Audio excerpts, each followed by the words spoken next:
নমস্কার, আপনাদের সবাইকে স্বাগত নিউজ দেওয়ার পর্দায় অভিমুখে। আমাদের বাংলা আমাদের কৃষ্টি এবং সংস্কৃতি। বাংলা শুধু ইতিহাস নয়, আমাদের কিন্তু আবেগও বটে। আজকে আমরা আলোচনায় বসেছি বাংলা চলচ্চিত্র নিয়ে। আর সেই বাংলা চলচ্চিত্রের বিষয়ে কথা বলতে যাব, আর পরিচালকের সাথে কথা বলবো না।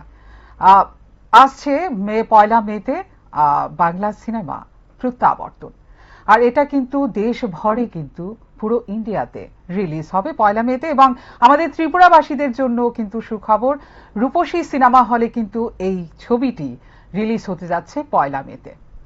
আজকে আমরা কথা বলবো, আমাদের সঙ্গে আমাদের অতিথি রয়েছেন যিনি নবাগত পরিচালক ও গল্পকার।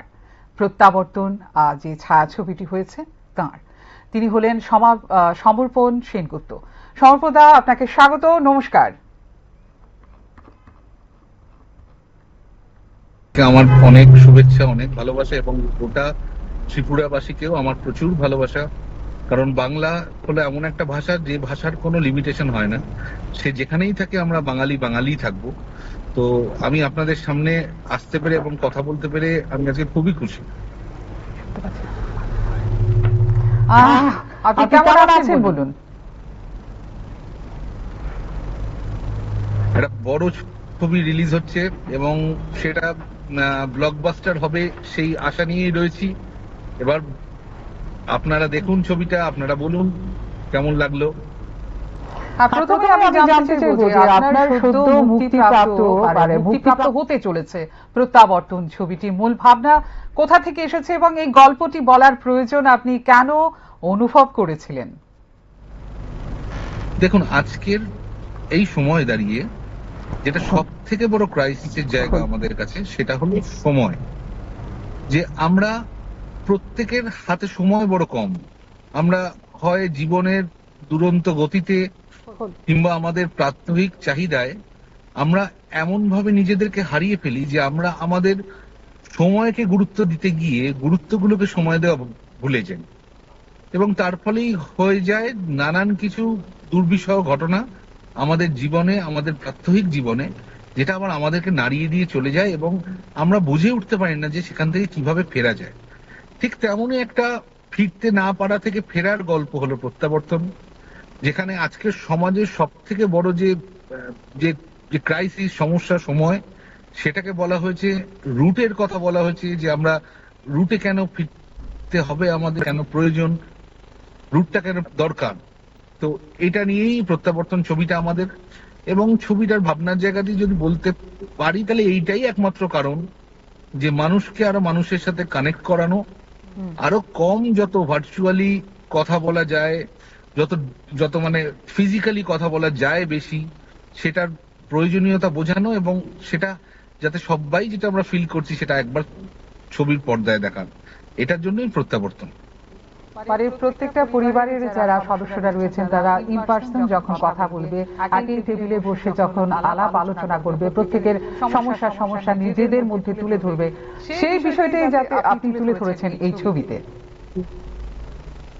একদমই সেটাই, একদমই সেটাই, আপনি একদম ঠিক বলেছেন। আচ্ছা সমর্পণদা, আরেকটা কথা জানতে চাইছি যে এই ছবিটি নির্মাণের সময় সবচেয়ে বড় সৃজনশীল চ্যালেঞ্জ কি ছিল আপনার জন্য, এবং তা কিভাবে অতিক্রম করেছেন? দেখুন, এই ছবিটা যখন বানানোর কথা বলবো, বানানোর থেকেও বলছি, যখন এই ছবিটা লেখার পর্যায়ে ছিল, তখন যেটা সব থেকে যেটা একটা চ্যালেঞ্জিং পার্ট ছিল, সেটা হলো এই ছবির ডায়ালগ। ঠিক আছে, মানে আজকের দিনে মানুষের কথা বলা এবং কথা বলার পুরো স্টাইলটাই তো আলাদা। আমরা কথা কম বলি, আমরা ডিজিটালি বেশি থাকি। সো সেখানে তেমন একটা সিনেমার মধ্যে কতটা কথা বলবে, চরিত্রগুলো কি ডায়ালগ বলবে এবং কিভাবে তাদের জীবনটা সিনেমার পর্দায় অতিবাহিত হবে, সেটাই ছিল একটা চ্যালেঞ্জ। তো সেটা যখন, সেই চ্যালেঞ্জটা যখন আমরা অতিক্রম করলাম, সেটার পর চলে আসে যে চরিত্রগুলো যেখানে এতটা ইম্পর্টেন্ট, এতটা ভালো, তাহলে সেই চরিত্রায়নগুলো কাদের দিয়ে হবে। তো তারপর আস্তে আস্তে এক এক করে জুটে গেলেন নানান মহারথীরা আমার সাথে, যেমন অঞ্জন দত্ত, রূপা গাঙ্গুলি, শিলাজিৎ মজুমদার, অপরাজিতা আঢ্য, খরাজ মুখার্জি, কনিনিকা, এমনি প্রায় আমি আপনাকে বলতে পারি টোটাল যদি আমি গুনি তাহলে not less than 700 artist, actors যারা আমার এই ছবিতে কাজ করেছেন। তো এইটা বাদ দিয়ে কোনো কিছু চ্যালেঞ্জিং ছিল না, এবং চ্যালেঞ্জ ছিল নিজের কাছে নিজের যে বক্তব্যটা সেটা কতটা ফুটিয়ে তুলতে পারবো, নিজের যে বিইং এ ফিল্ম ডিরেক্টর আমার নিজস্ব ল্যাঙ্গুয়েজটা খুঁজে পাবো কিনা, সেটা ছিল সব থেকে একটা চ্যালেঞ্জিং পার্ট নিজের কাছে, যেটা আমি মনে হচ্ছে যে আমি আমার সেই ল্যাঙ্গুয়েজটাকে খুঁজে পেয়েছি। এবার বাকি দর্শকদের একটা আমাকে মানে মানে মানে আমাকে স্বীকৃতি দেওয়ার অপেক্ষা, আমার এই সৃষ্টিটাকে তারা কিভাবে নিচ্ছেন, তাদের কেমন লাগছে, এটা বোঝার অপেক্ষা খালি এবার। যাতে করে এই মেসেজটা সবার কাছে পৌঁছতে পারে।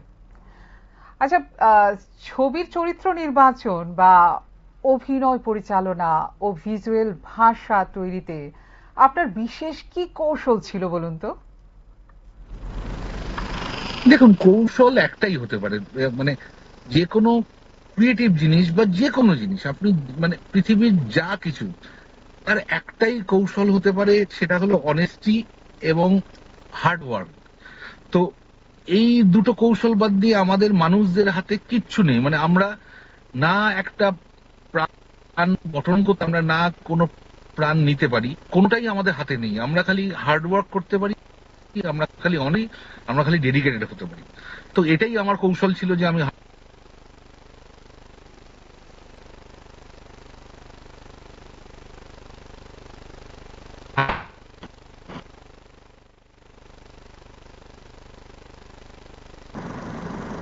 দেখে হলে থেকে বেরোনোর সময় কেমন অনুভূতি তারা প্রকাশ করতে পারে বা প্রশ্ন বা বার্তা নিয়ে ফিরুক, এটা কি সবচেয়ে বেশি চান আপনি? দেখুন, আমি এই ছবিটা বানাতে গিয়ে একটা জিনিস বুঝেছি যে আমরা প্রতিটা মানুষ এখন আমরা প্রচুর জানি। তো আমাদের দর্শকদের কিংবা কাউকেই মানে তারা কিছু জানেন না, তারা কিছু বোঝেন না, বা তারা মানে এই ধরনের ছবি দেখেন না, এই ভাবনাটা আমি ভাবি না। তাই কাউকে কোনো কিছু শেখানোর আমার কিন্তু কোনো প্রচেষ্টা নেই। আমার খালি একটাই প্রচেষ্টা যদি আমি বলতে পারি, সেটা হলো যে আমি কিছু বক্তব্যগুলো তাদের চোখের সামনে তুলে ধরবো। এবার সেগুলো থেকে তাদের উত্তরটা তাদের নিজেকেই খুঁজে বার করতে হবে। আমি হয়তো কিছু পন্থা দেখাবো, সেই পন্থাটা হয়তো তার মনে হবে যে না, এর থেকেও ভালো পন্থা হতে পারে। আবার কেউ কেউ হয়তো আমার সেই পন্থাই মানবে, আবার কেউ কেউ হয়তো সেটা পরিপন্থী হবে।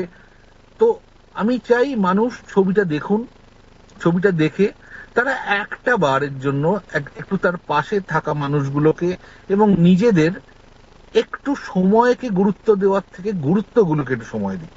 কারণ এতদিন আমরা শুনে এসেছি যে সময়কে গুরুত্ব দাও, সময়কে গুরুত্ব দাও, সময়কে গুরুত্ব দাও, কিন্তু এখন যখন আফটার কোভিড, এখন যখন এত স্ক্রিন টাইম, এখন যখন প্রত্যেকে আমরা বিচ্ছিন্ন, তখন কিন্তু কোথাও গিয়ে গুরুত্বগুলোকে সময় দেওয়ার একটা অবকাশ এসছে। তো আমি চাইবো আমার অডিয়েন্সকে তারা একটু গুরুত্বগুলোকে সময় দিক। সময়ের গুরুত্ব তখন এমনিতেই দেওয়া যাবে। একদম, প্যান্ডামিক যে সিচুয়েশন ছিল তখন কিন্তু মানে ভীষণ করুণ অবস্থা ছিল অল ওভার ওয়ার্ল্ডে। হ্যাঁ, কিন্তু আমি যদি বলি যে করোনা কালীনটা কিন্তু একটা বেশ ভালো জিনিস শিখিয়ে গেছে। শুধু একটা নয়, বেশ অনেকগুলো। যেমন পরিবেশকে পরিচ্ছন্ন রাখা, নিজেকে পরিচ্ছন্ন রাখা, এবং ঠিক এই মুহূর্তে আপনার সাথে, আপনি বসে আছেন পশ্চিমবঙ্গে, আমি বসে আছি ত্রিপুরাতে, আপনার সাথে কথা বলছি, একদম আপনার বার্তা তুলে ধরছি, আমাদের যারা দর্শক বন্ধুরা রয়েছে তার প্রত্যেকের সামনে কিন্তু আমরা তুলে ধরতে পারছি। প্যান্ডামিক সিচুয়েশন কিন্তু আমাদের শিখিয়ে গেছে ভালো জিনিস। একদম শিখিয়েছে। কিন্তু ব্যাপারটা কি বলুন তো, যে কোনো জিনিসেরই মেরিটস এবং ডিমেরিটস আছে। এবার বোঝার ব্যাপারটা আমাদের, যে আমরা কোনো কিছুকেই, মানে ধরুন আপনার হয়তো হাতে পায়ে যন্ত্রণা, আপনি একটা প্যারাসিটামল খেয়ে নিলেন, আপনি বুঝলেন যে প্যারাসিটামলটা খুব ভালো, খেলে আমার ব্যথাটা কমে যায়। এবার আপনি সেই প্যারাসিটামলটা আপনি ডেইলি খাওয়া শুরু করলেন এবং প্রচুর করে খাওয়া শুরু করলেন, তাহলে দেখবেন একটা সার্টেন টাইম পর না আপনার বডিটার সেই প্যারাসিটামলটা কাজ করছে না। এবার এখন আমরা এমন একটা জায়গায়, এই যে আপনি যেটা বললেন, যেটা প্রযুক্তিবিদ্যার সুবিধাতে আমরা আজকে যে জায়গায় চলে গেছি, সেটাও যেমন একটা অদ্ভুত মেরিট, আবার একটা অদ্ভুত ডিমেরিট হয়তো আপনি দেখতে পারবেন যে আমি আমার উল্টো দিকে খেতে বসার টেবিলে বসে থাকা বাবার সাথে কথা বলছি না, ফোন নিয়ে ব্যস্ত, যিনি হয়তো আমার থেকে সময় চাইছেন। আমার আমার ওয়াইফ, আমার মা, মানে প্রত্যেকে, আমি ইন জেনারেল সবার কথা বলছি। তো এবার সেটাই হলো আসল লিমিটেশন, যে আমাদের বুঝতে হবে যে কোন জিনিসটা কতটা পর্যন্ত ব্যবহার করলে সেটা সুশ্রীভাবে ব্যবহার করা যায়, তার কোনো ক্ষতি থাকে না। এবার তারপর যদি সেটা আমরা ভুলে যাই, তাহলে আপনি যা কিছু জিনিস দেখুন, যা কিছু জিনিস, সবেরই কিন্তু একটা সাইড এফেক্ট আছে। মানে সময়টা আসলে ফ্যামিলির যারা সদস্যরা রয়েছেন তাদের প্রত্যেককে কিন্তু সময় দেওয়া ভীষণ প্রয়োজন, যাতে করে সে সুস্থ থাকে, সবল থাকে এবং অবশ্যই সফল হয় জীবনে। সত্যি আপনার ছবির মেসেজটা কিন্তু আপনি এতক্ষণে যতটা তুলে ধরেছেন আমাদের কাছে, সত্যি মানে বিষয়টা ভীষণ গুরুত্বপূর্ণ এই সময়ের জন্য। আচ্ছা, আমি আরেকটা জিজ্ঞাসাতে যাচ্ছি যে বর্তমান যে বাংলা চলচ্চিত্র শিল্পের যে প্রেক্ষাপটে এই ছবিকে আপনি কোথায় স্থাপন করবেন এবং এটি আপনার পরিচালনা জীবনের কোন নূতন অধ্যায়ের সূচনা করছে? আমি আমার জায়গা দিয়ে বলি, আমি বাংলা ছবিতে আমার একটা জিনিস বলতে পারবো যে বাংলা ছবিতে আমি একটা ভালো ছবি, সেটা হয়তো আমি দিতে পেরেছি বলে এটা আমার নিজের প্রতি নিজে আমি আত্মবিশ্বাসী। কেউ হয়তো আমায় বলতে পারেন যে এখনো তো আপনার ছবি রিলিজ হয়নি, কিন্তু ওই যে বললাম, অনেস্টি, ডেডিকেশন এবং হার্ডওয়ার্ক। তো সেই জায়গা দিয়ে না আমি এটুকু বলতে পারি যে আপনি দেখে ছবিটাকে, আপনি আর 10টা ছবির থেকে একটু পৃথক আপনি একটা ফিলিংস আপনার হবে, এবং তার থেকে না আপনি আপনি একটা অদ্ভুত বাঙালিয়ানা খুঁজে পাবেন। মানে ধরুন, আমরা বাঙালিরা যারা খেতে ভালোবাসি, যারা মনে হয় যে যেটা আগে ধরুন, মানে আমাদের ধরুন আমরা অনেক আমাদের অনেক অনেক অনেক আমরা রচনায় পড়তাম, অনেক লেখা গল্পে এবং সব জায়গায় পড়তাম যে হাওয়া বদল করতে যাই, মানে আমার শরীর খারাপ, আমি তাই হাওয়া বদল করতে আমরা দার্জিলিং যাচ্ছি, হাওয়া বদল করতে আমি ত্রিপুরা যাচ্ছি, হাওয়া বদল করতে আমি ত্রিপুরা থেকে কলকাতায় আসছি। এই যে হাওয়া বদল, এই হাওয়া বদলটা কি? হাওয়া বদলটা মানে হলো আপনার পুরো পরিস্থিতিটাই আপনার পাল্টে যাবে, এবং সেখানে গিয়ে আপনি সেখানকার ওই মাম্বলকোর যে লাইফস্টাইল, যে একটা একদম মিনিমালিস্টিক লিভিং, সেখান থেকে আমরা শিখতে পাবো, এবং আমরা নিখুঁতভাবে আমাদের কি কি প্রয়োজন জীবনে, কি কি ছাড়া চলবে না এবং কি কি ছাড়া চলবে, সেই সেগ্রিগেশনটা আমরা করতে পারবো। তো আমার এই ছবিটার মধ্যে আমি বাংলা ছবিকে আমি কি দিতে পেরেছি আমি এখনো জানি না, কিন্তু এটুকু বলতে পারি যে একটা ভালো লাগা হয়তো দিতে পারবো, যেখানে হয়তো আমার অডিয়েন্সদের তাদের একটা বিশ্বাস হয়তো আমি জিততে পারবো, এটাই আমার মনে হয়। এই যে ছবিটা নিয়ে আপনি কাজ করা শুরু করেছেন, মোটামুটি মানে কতটা দিন লেগেছে যে এই ছবিটাকে একদম রেডি করে একটা ফুলদানিতে সাজিয়ে একটা টেবিলে বসানোর জন্য, মানে কতটা সময় লেগেছে? এটা যদি বলতে হয় তাহলে আমি বলবো আমার এবং আমার প্রডিউসার মানে মিস্টার অভিজিৎ চ্যাটার্জি, আমাদের দুজনের, কারণ আমার মনে হয় মানে মানে প্রডিউসার এবং ডিরেক্টর হলেন বাবা এবং মা, ঠিক আছে, যারা একটা কৃষ্টির জন্ম দেয়। আমাদের প্রায় কিন্তু বছর খানেকের ওপর লেগেছে এই একটা, মানে আমরা যখন নিজেরা বুঝতে পেরেছি, যে কনফিডেন্ট হয়েছি যে ছবিটা আমরা ভালো, একটা ভালো ছবি বানাবো, তাতে প্রায় ধরুন 1-1.5 বছর আমাদের সময় গেছে, এবং সেই 1-1.5 বছর কিন্তু আমরা আমাদের জীবন থেকে বিয়ার করেছি এই ছবিটার জন্য। হ্যাঁ, আপনার শুট হয়েছে। এটা আমাদের শুটিং হয়েছে পুরুলিয়া, পুরুলিয়া তে বেশ খানিকটা পার্ট শুট হয়েছে, এবং কলকাতা। অভিনেতা অভিনেত্রীরা রয়েছেন যদি একটু বলেন আবার। আমার ছবিতে যদি আমি একদম মানে প্রোটাগনিস্টের জায়গা দিয়ে শুরু করি, শিলাজিৎ মজুমদার, অপরাজিতা আঢ্য, নবাগতা মিষ্টু, অঞ্জন দত্ত, রূপা গাঙ্গুলি, খরাজ মুখার্জি, কনিনিকা, দেবরঞ্জন নাগ এবং আরো অনেকে। এখানে আসলে যদি আমি কোনো অভিনেতা বা অভিনেত্রী পেতাম তাহলে এই প্রশ্নটা থাকতো যে শুটিং চলাকালীন এমন ইন্টারেস্টিং কি ঘটনা হয়েছে যেটা আপনাদের মধ্যে মানে হাসির রোল পড়ে গেছিল। এবার এটা আপনার থেকেই জিজ্ঞেস করবো যেহেতু আপনাকে পেয়েছি, এমন কি ঘটনা হয়েছে যে ভীষণ মনে থাকবে? হ্যাঁ হ্যাঁ, আমার মনে আছে। সেটা হলো যে আমাদের যিনি প্রোটাগনিস্ট শিলাজিৎ মজুমদার, তো তিনি হলেন আমাদের যেমন প্রোটাগনিস্ট, তার সাথে তিনি হলেন আমাদের পুরো ইউনিটের চাইল্ড আর্টিস্ট। কেন? তার কারণটা হলো যে মানে ওনার বিহেভিয়ার এত চাইল্ডিশ এবং এত প্রাণবন্ত যে হয়তো সেটা আমরা হতে পারি না। ঠিক আছে, এবার একদিন শুটিং এর মাঝখানে হঠাৎ করে শুটিং চলছে, আমাদের ওনাকে কল টাইম দেওয়া আছে, উনি এসে ওয়েট করছেন, হার্ডলি হাফ অ্যান আওয়ার একটু লেট হয়েছে। তো আমরা ওনাকে জাস্ট শটটা শেষ করে ওনাকে ডাকবো, তো আমি আমার অ্যাসিস্ট্যান্টকে পাঠাই, কি বলে শিলুদাকে, আমরা শিলুদা বলি, শিলাজিৎ দাকে, তো শিলাজিৎ দাকে পাওয়া যাচ্ছে না। পাওয়া যাচ্ছে না মানে সেটা খোঁজ প্রায় পাশের 10-12টা বাড়ি ফাড়ি সব খুঁজে নেওয়া হলো, কোথাও পাওয়া যাচ্ছে না। কোথায় গেল হিরো, কোথায় গেল, কি হলো? আমরা সবাই চিন্তা পড়ে গেছি। ও মা, তারপর দেখি উল্টো দিকে একটা ক্যাফের মধ্যে উনি লুকিয়ে লুকিয়ে পুরো ব্যাপারটা দেখছেন যে আমরা কিরকম ভাবে খুঁজছি, এবং মিচকি হাসছে। তো আমার যিনি চিফ ছিলেন সৌমেন, উনি বলেন যে দেখো তোমার হিরো কিন্তু ওখানে লুকিয়ে রয়েছে। বলি ঠিক আছে, তুই দাঁড়া, আমি যাচ্ছি। আমি যাচ্ছি, কি হলো, তুমি লুকিয়ে আছো কেন? না, একটু মজা করছিলাম। কি করব, খুব হেক্টিকের শুটিং, একটু মজা করলে ভাল লাগে।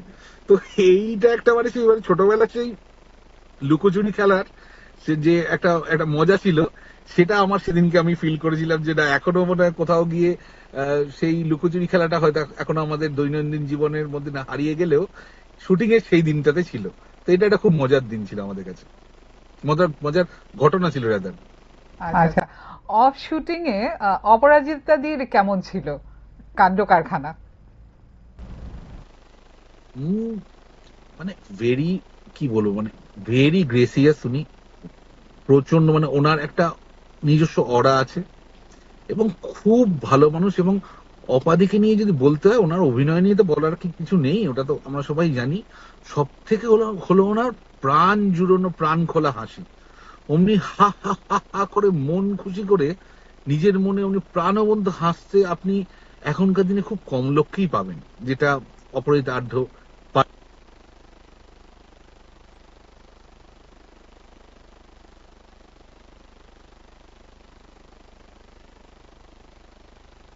আছে যে মাঝে মাঝে আমাদের কানেকশন একটু গোলযোগ দেখাচ্ছে।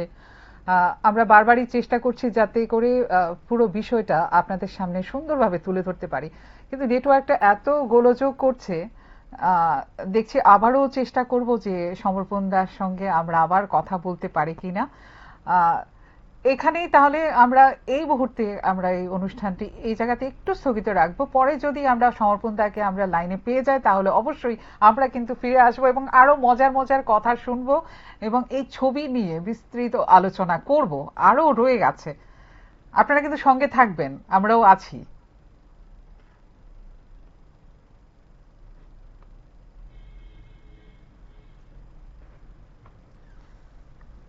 আমরা বারবারই চেষ্টা করব যে কোনো রকম ভাবে যদি আমরা সমর্পণদাকে আবার পাই, তবু আমরা যে টিজারটা রয়েছে সেটা আমরা কিন্তু আমাদের দর্শক বন্ধুদের সামনে পুরোটা তুলে ধরব।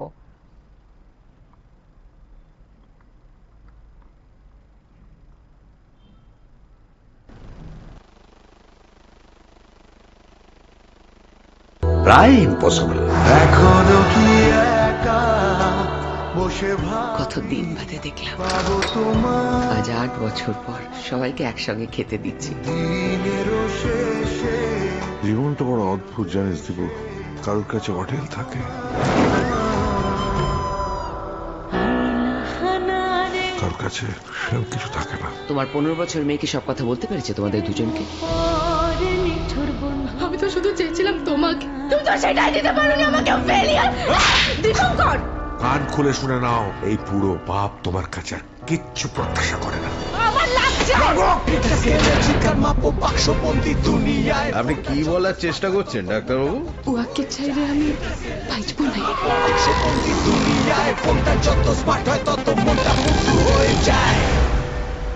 সময়ের কাছে দুটো গুরুত্বই এক। তোকে ঠিক করতে হবে তুই সময়কে গুরুত্ব দিবি নাকি তোর গুরুত্বগুলোকে সময় দিবি।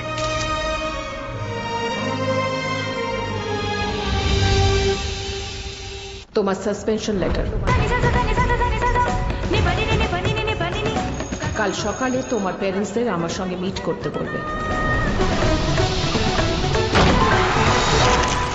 সোশ্যাল মিডিয়াতে, টেলিভিশন নিউজে ছড়িয়ে পড়েছে দীপঙ্কর সান্যালের একমাত্র মেয়ে নার্কোটিক কাণ্ডে থানায়। ব্যস্ত ফ্যামিলির মাঝে নিজেদের খুঁজে পেতে এরা বেছে নেয় নিজেদের সোশ্যাল মিডিয়া এক্সিস্টেন্স।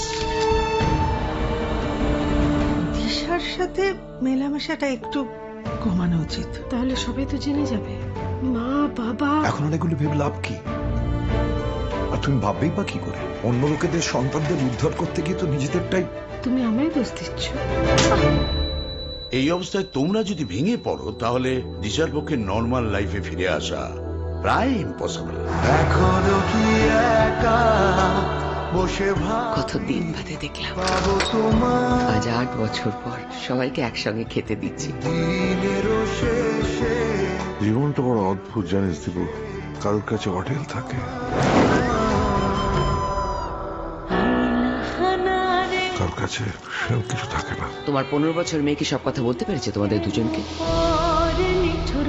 আমি তো শুধু চেয়েছিলাম তোমাকে। তুমি তো সেটাই দিতে পারোনি আমাকে। ফেলিয়ার দীপঙ্কর। কান খুলে শুনে নাও, এই পুরো বাপ তোমার কাছে আর কিচ্ছু প্রত্যাশা করে না। আমার লাগছে। আপনি কি বলার চেষ্টা করছেন ডাক্তারবাবু? উহাকে চাইলে আমি বাঁচবো না।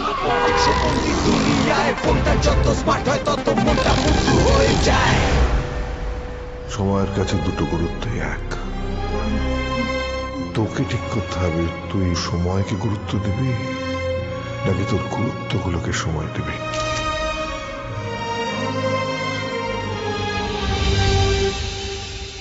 তোমার সাসপেনশন লেটার। কাল সকালে তোমার প্যারেন্টসদের আমার সঙ্গে মিট করতে বলবে। সোশ্যাল মিডিয়াতে, টেলিভিশন নিউজে ছড়িয়ে পড়েছে দীপঙ্কর সান্যালের একমাত্র মেয়ে নার্কোটিক কাণ্ডে থানায়। ব্যস্ত ফ্যামিলির মাঝে নিজেদের খুঁজে পেতে এরা বেছে নেয় নিজেদের সোশ্যাল মিডিয়া এক্সিস্টেন্স। দিশার সাথে মেলামেশাটা একটু কমানো উচিত। তাহলে সবাই তো জেনে যাবে। মা বাবা এখন আর এগুলো ভেবে লাভ কি? আর তুমি ভাববেই বা কি করে? অন্য লোকেদের সন্তানদের উদ্ধার করতে গিয়ে তো নিজেদেরটাই। তুমি আমায় দোষ দিচ্ছ। এই অবস্থায় তোমরা যদি ভেঙে পড়ো তাহলে দিশার পক্ষে নর্মাল লাইফে ফিরে আসা প্রায় ইম্পসিবল। এখনো কি একা বসে কত দিন বাদে দেখলাম ভাবো তোমার আজ 8 বছর পর সবাইকে একসঙ্গে খেতে দিচ্ছি। দিনেরও শেষে জীবনটা বড় অদ্ভুত জানিস দিবু, কারোর কাছে হোটেল থাকে, কারোর কাছে সেরকম কিছু থাকে না। তোমার 15 বছর মেয়ে কি সব কথা বলতে পেরেছে তোমার? ওকে ওকে।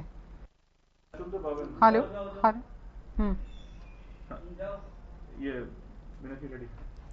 এই মুহূর্তে কিন্তু আমরা পেয়ে গেছি সমর্পণ দাকে চেষ্টা করছিলাম, সঙ্গে সঙ্গে কিন্তু আমরা পেয়ে গেছি যিনি একজন অভিনেতা, একজন গায়ক এবং দাপিয়ে কিন্তু তিনি গান করেন। আর তার গানের বন্ধু বা ফ্যান কি হারে আছে আপনারা প্রত্যেকেই জানেন।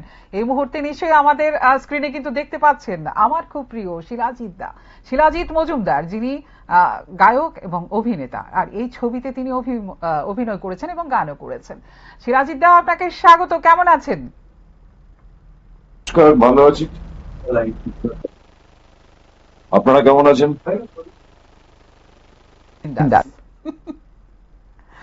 আপনি কেমন আছেন বলুন।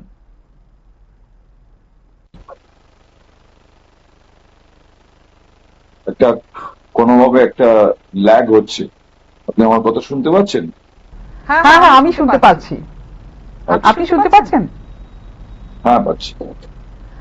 আমি প্রথমেই যেটা জানতে চাইবো যে সদ্য যে প্রাপ্ত যে প্রত্যাবর্তন ছবিতে আপনার চরিত্রের সবচেয়ে বড় চ্যালেঞ্জ কি ছিল এবং সেই চরিত্রে ঢুকতে কিভাবে নিজেকে প্রস্তুত করেছিলেন? দেখুন, এই এই চরিত্রটা করতে যে বিরাট কিছু চ্যালেঞ্জ আমাকে নিতে হয়েছে তা নয়। আমাকে যখনই আমি কোনো ছবিতে অভিনয় করি তখন আমাকে পরিচালক যদি আমাকে ঠিক মতো ব্রিফ করে এবং আমার দিক থেকেও যদি আমি রোলটাকে বুঝি, আমার ফার্স্ট যে সিনটা বা শটটা নিই সেই শটটা নেওয়ার সময় আমি অপেক্ষা করে থাকি যে পরিচালক আমাকে অ্যাপ্রুভ করেছে। যদি আমি বুঝতে পারি যে ফার্স্ট শটের পরে পরিচালকের কোনো অসুবিধা নেই আমার বডি ল্যাঙ্গুয়েজ, আমার কথাবার্তা এগুলো নিয়ে, তখন মনে হয় যে তাহলে আমি যে চরিত্রটা এখন অভিনয় করছি দ্যাট ইজ অ্যাপ্রুভ, এবং পরবর্তীকালে সেটা নিয়ে আমি ওই চরিত্রটার মধ্যেই থাকার চেষ্টা করি, ওই ভাবেই থাকার চেষ্টা করি।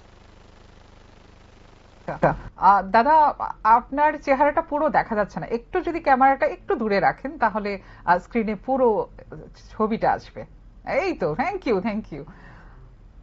এবার আমি জানতে চাই যে আপনি একই সঙ্গে অভিনেতা এবং গায়ক, এই ছবিতে কোন পরিচয়টা বেশি কাজে লেগেছে বলে মনে করেন আপনি? না, আমি প্রাইমারিলি অভিনেতা হিসেবে এই ছবিটায় আমি সাইন করেছি, এবং পরে আমাদের এই গানের প্রসঙ্গটা অনেক পরে এসছে। গানটা যখন দরকার সেটা অনেক পরে, মানে ছবি তখন শুট হয়ে গেছে, তারপরে এই গানের প্রসঙ্গটা এসছে যে একটা গান লাগবে, তখন আমি গান তৈরি করার কাজে হাত দিয়েছি।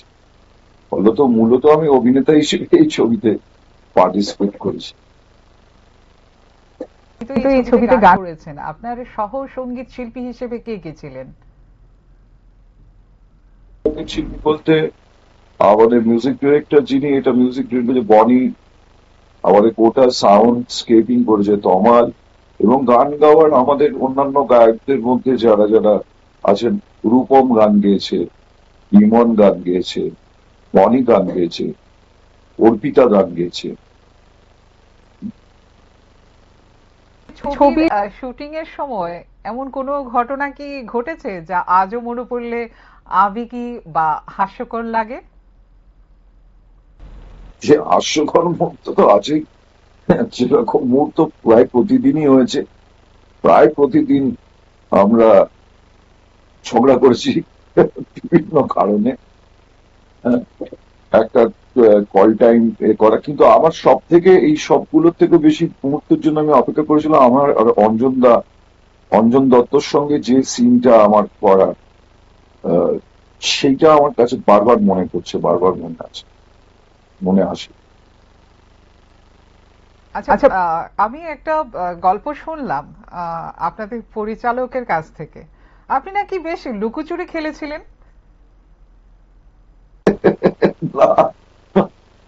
লুকোচুরি আমি আসলে একটু এরকম করি। আমাকে সকালবেলা কল টাইম দিয়েছে 8টার সময়, আমি খবর টবর নিয়ে সমস্ত কিছু করে কি ওখানে দেখছি দেরি হচ্ছে, আমি 9টায় পৌঁছেছি। আমি যেহেতু একটু রাতে ঘুমোই, তাহলে আমার সকালবেলার দিকটা একটুখানি, আজকেও যা হয়েছে আর কি, আজকেও আমি 2টোর সময় আমাকে এসে ডেকেছে, তবে আমি উঠেছি, কারণ আমি একটু রাতে আমার খেয়াল ছিল না আজকে ইন্টারভিউতে আছে। এনিওয়ে, তো এবার আমি বসে আছি, আমাকে ডাকছে না, আমি দেখছি অন্যান্য শট নেওয়া হচ্ছে, অথচ আমাকে আগে থেকে ডেকে বসিয়ে রেখেছে। এই সময় আমি কি করেছি, উল্টো দিকে একটা রেস্টুরেন্ট ছিল, সেই রেস্টুরেন্টটাতে আমি ঢুকে পড়ে ওর কাছের দেওয়াল থেকে চুপচুপি দেখছিলাম যে অন্যদিকে ওরা কি করছে। ফাইনালি ওরা আমাকে খুঁজে পেয়ে যায়। এইরকম লুকোচুরি করেছি। আমি নেমে হেঁটে চলে গেছি অন্যদিকে, দেখতে পাচ্ছি যে কাজ হচ্ছে, আমি যে ডিস্টেন্সে আছি সেই ডিস্টেন্সের মধ্যে আমি ময়দানে ছাগল চড়াতে চলে গেছি। এই আর কি। এই যে বর্তমান বাংলা চলচ্চিত্রে নতুন প্রজন্মের দর্শক টানতে কি ধরনের পরিবর্তন জরুরি বলে আপনি মনে করেন? দেখুন, পরিবর্তন বলতে কি পরিবর্তন, আমাদের এখানে ছবির যারা যারা করেন সমস্ত সময় সমস্ত বয়সেই সব ধরনের ছবির প্রতি মানুষের আগ্রহ থাকে। এরকম নয় যে একটা বয়স অনুযায়ী ছবি হবে, সেরকম সবসময় হয় না। কিন্তু যদি এমন কিছু ছবির বিষয় হয় যে ছবির বিষয়টা খুব কন্টেম্পোরারি, তাহলে হয়তো অনেক বেশি মানুষ সিনেমা দেখতে যাবে, এটা আমার মনে হয়। আর ফাইনালি সিনেমা বা যে কোনো আর্টের একটাই শর্ত, যে শ্রোতা দর্শককে আনন্দ দিতে হবে। ফলত এটার উপরেই মাথায় রেখে এটার উপরেই কাজ করলে দর্শকদের চাহিদা পূরণ করা যাবে। আচ্ছা আচ্ছা, এই ছবির মাধ্যমে দর্শকদের জন্য আপনার ব্যক্তিগত বার্তা কি? আমার ব্যক্তিগত বার্তা যে ছবিটা দেখুন, ছবিটা দেখলে আমাদের ছবিতে সমর্পণ সেনগুপ্ত যিনি ছবিটা পরিচালনা করেছেন, ছবিটার মধ্যে যে মেসেজ আছে সেটাই আমাদের এখন মেসেজ। আমরা ছোটদেরকে বুঝতে পারছি না, ছোটরা আমাদেরকে বুঝতে পারছে না, এবং এটা একটা সংঘাতের পরিস্থিতিতে চলে যাচ্ছে। মাঝে মাঝে কেন বিভিন্ন জায়গায় বিভিন্ন ভাবে এটা একটা খারাপ লাগা যেতে চলে আসে এই ভুল বোঝাবুঝি থেকে। সমর্পণ যে ছবিটা তৈরি করেছে, এই ছবিটা যারা দেখতে আসবেন, আমার মনে হয় গার্জেনরা তাদের বাচ্চাদের নিয়ে, ছোটদেরকে নিয়ে একসাথে বসে ছবিটা দেখে অনেক কিছু যাটা বলতে পারে না তারা, আমাদের সিনেমার চরিত্রটা সেগুলো বলে দেবে, বুঝতে সুবিধা হবে। আপনার কিন্তু প্রচুর ভক্তরা রয়েছেন। ইভেন এখন যে আমি কথা বলছি আপনার সাথে, আমিও কিন্তু আপনার একজন ভক্ত, আপনার গানের ভক্ত। তাহলে আমি কি একটা আশা করতে পারি যে একটা 1-2 লাইন গান শোনাবেন? হ্যাঁ, কিন্তু আমি যে অবস্থায় আছি জানি না, আমাকে সাহায্য করতে হবে অনির্বাণ বাবুকে।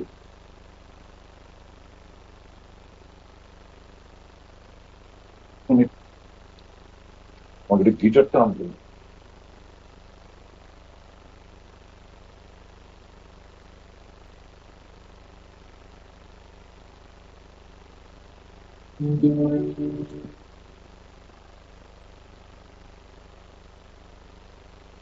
সব পথ সব নদী ঘরে ফেরে, সন্ধে নামার অজুহাতে, কুয়াশা স্মৃতির ব্যথা নিয়নে ঝরছে নিয়ে, বেঁচে আছি কার ভরসাতে। জমাট শূন্য থেকে শব্দেরা ফিরে ফিরে আসে, আমার ঘরের কোণে এক ফালিয়া বেছায়া রোদ্দুর বড় ভালোবাসে। ফিরতেই হবে, এরা ছাড়া পথ নেই, ফিরতেই হবে, এরা ছাড়া পথ নেই।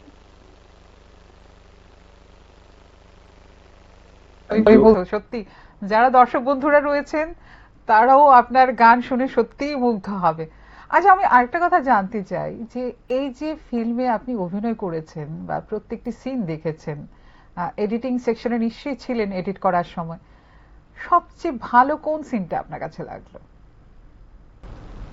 না, এডিটিং এর সময় আমাদের থাকতে দেয় না, অভিনেতাদের এডিটারে থাকতে, এডিটিং এর সময় থাকতে দেওয়া বিপদ, সেটা হয়নি। কিন্তু আমি ডাবিং এর সময় দেখেছি, ডাবিং এর সময় একটু একটু করে ছবিটা দেখেছি, যে যে পোর্শন গুলো বেড়ে আছে। আপনি জানতে চাইছেন ছবিটা দেখে আমার কেমন লেগেছে? লেগেছে আপনার? হ্যাঁ, আমার তো দেখুন, আমি অভিনয় করেছি, আমি আরো যারা আছেন আমাদের একসাথে একসঙ্গে আছি, নিজেদের কাজকে কে কার খারাপ লাগে, কারোর তো ভালো লাগে না, সে যাই করুক।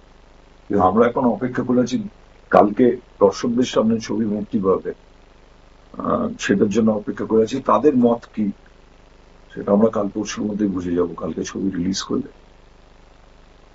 সমর্পণদার সাথে এতক্ষণ কথা বলছিলাম, কিন্তু একটু নেটওয়ার্ক গোলযোগের জন্য কেটে গেল, তারপর আপনাকে ভাগ্যবশত পেয়ে গেলাম। এবার আপনার কাছেই আমি একটা আর্জি রাখবো যে আপনি সমর্পণ দা যিনি ডিরেক্টর রয়েছেন বা প্রডিউসার রয়েছেন যারা, তাদের সঙ্গে এই টিমের সঙ্গে কথা বলে ত্রিপুরার জন্য কি কিছু করা যায় কিনা, অবশ্যই ফিল্ম ইন্ডাস্ট্রিটাকে আরো দাঁড় করানো যায় কিনা, অবশ্যই আমার এটা আপনার কাছে অনুরোধ থাকবো যে আপনি তাদের কাছে এই বার্তাটা পৌঁছে দেবেন। নিশ্চয়ই আমরা তো চাইবই যে ত্রিপুরাতে যদি আমাদের ছবি দেখানো হয়, এবং সেটার জন্য আমাদের প্রডিউসার অভিজিৎ বাবু অলরেডি ইনিশিয়েটিভ নিচ্ছে, এবং আপনাদের ইচ্ছের কথাও আমি সমর্পণ এবং অভিজিৎকে নিশ্চয়ই বলবো যাতে করে ওখানে ছবিটা দেখানোর বন্দোবস্ত করা হয়, এবং শুধু আমাদের ছবি না, পরবর্তীকালে অন্যান্য ছবিও যাতে এখান থেকে আপনাদের ওখানে প্রদর্শিত হয় সেটা নিশ্চয়ই চেষ্টা করবো। এই ছবি চলবে, রূপসী সিনেমা হলে 1 মেতে রিলিজ হচ্ছে, এখানে চলবে। আমি বলছি এখানে যে ফিল্ম ইন্ডাস্ট্রিটা রয়েছে বা যারা ট্যালেন্টেড অ্যাক্টর অ্যাক্ট্রেসরা রয়েছেন তাদেরকে নিয়ে যাতে ত্রিপুরাতেও একটা ছবি করা যায়, টলিউড এবং ত্রিপুরা একসাথে মিলেমিশে, সেই আর্জিটা আপনার কাছে রাখলাম যে আপনি আপনার টিমকে এই অনুরোধটা জানাবেন। নিশ্চয়ই নিশ্চয়ই খুবই ভালো একটা প্রচেষ্টা হবে, খুবই ভালো একটা এক্সচেঞ্জ হবে, কারণ আমাদের সঙ্গে তো জেনারেলি কালচারাল এক্সচেঞ্জ খুব কম হয়, কিন্তু একটা সিনেমা থ্রু দিয়ে যদি এটা হয়, lovely. Thank you for the proposal. আপনাকে আমাদের টাইম দিয়েছেন। 1 মেতে এই প্রত্যাবর্তন রিলিজ হতে চলেছে, অল ওভার ইন্ডিয়াতে চলবে এবং এই বাংলা ছবি আমাদের ত্রিপুরাতেও চলবে রূপসী সিনেমা হলে। আমরা প্রত্যেকে দেখব আর অবশ্যই সাফল্য কামনা করব। আর যে মেসেজটা আপনারা সবাই মিলে অভিনয় করে দিতে চেয়েছেন যাতে করে প্রত্যেকের মন ছুঁয়ে যায়, এবং সেই কাজটা যাতে হয়, যে দায়িত্বটা, গুরু দায়িত্বটা নিয়েছিলেন আপনারা অভিনয়ের মাধ্যমে, যাতে করে সমাজে এটা বিস্তার করে এবং এটা কাজ করে, আর সবাই যাতে একটা টেবিলে বসে পরিবারের সদস্যদের নিয়ে অন্তত দিন শেষে অন্তত একটা ঘন্টা যদি সবাই সবার সাথে কথা বলেন এবং নিজের কথার আদান প্রদান করে, হয়তোবা অনেকটা সমাজ শুধরে যাবে এবং সমাজ আরো সুষ্ঠু সবল হবে। অসংখ্য ধন্যবাদ শিলাজিৎ দা আপনাকে, আপনি সময় দিয়েছেন, অসংখ্য ধন্যবাদ। আমরা এই মুহূর্তে আবারও কিন্তু চেষ্টা করব যাতে করে আমরা অন্য অভিনেতা বা অভিনেত্রীদের সঙ্গে কথা বলতে পারি কিনা। ততক্ষণ কিন্তু আপনারা আমাদের সঙ্গে থাকবেন। নমস্কার। ছড়িয়ে পড়েছে দীপঙ্কর সান্যালের একমাত্র মেয়ে নার্কোটিক কাণ্ডে থানায়। ব্যস্ত ফ্যামিলির মাঝে নিজেদের খুঁজে পেতে এরা বেছে নেয় নিজেদের সোশ্যাল মিডিয়া এক্সিস্টেন্স। দিশার সাথে মেলামেশাটা একটু কমানো উচিত। তাহলে সবাই তো জেনে যাবে, মা বাবা। এখন অনেকগুলো ভেবে লাভ কি? আর তুমি ভাববেই বা কি করে? অন্য লোকেদের সন্তানদের উদ্ধার করতে গিয়ে তো নিজেদেরটাই। তুমি আমায় দোষ দিচ্ছ। এই অবস্থায় তোমরা যদি ভেঙে পড়ো তাহলে দিশার পক্ষে নর্মাল লাইফে ফিরে আসা প্রায় ইম্পসিবল। এখনো কি একা বসে কত দিন বাদে দেখলাম, আজ 8 বছর পর সবাইকে একসঙ্গে খেতে দিচ্ছি। জীবনটা বড় অদ্ভুত জানিস দিব, কারোর কাছে হোটেল থাকে, কারোর কাছে সেও কিছু থাকে না। তোমার 15 বছর মেয়ে কি সব কথা বলতে পেরেছে তোমাদের দুজনকে? আমি তো শুধু চেয়েছিলাম তোমাকে, তুমি তো সেটাই দিতে পারোনি আমাকে। ফেলিয়ার দীপঙ্কর। কান খুলে শুনে নাও, এই পুরো বাপ তোমার কাছে আর কিচ্ছু প্রত্যাশা করে না। আমার লাগছে। আপনি কি বলার চেষ্টা করছেন ডাক্তারবাবু? ওয়াকে চাইলে আমি বাঁচবো না।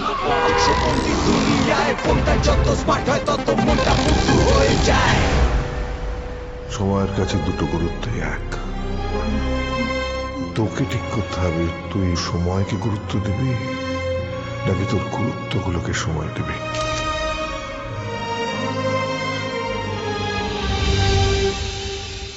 তোমার সাসপেনশন লেটার।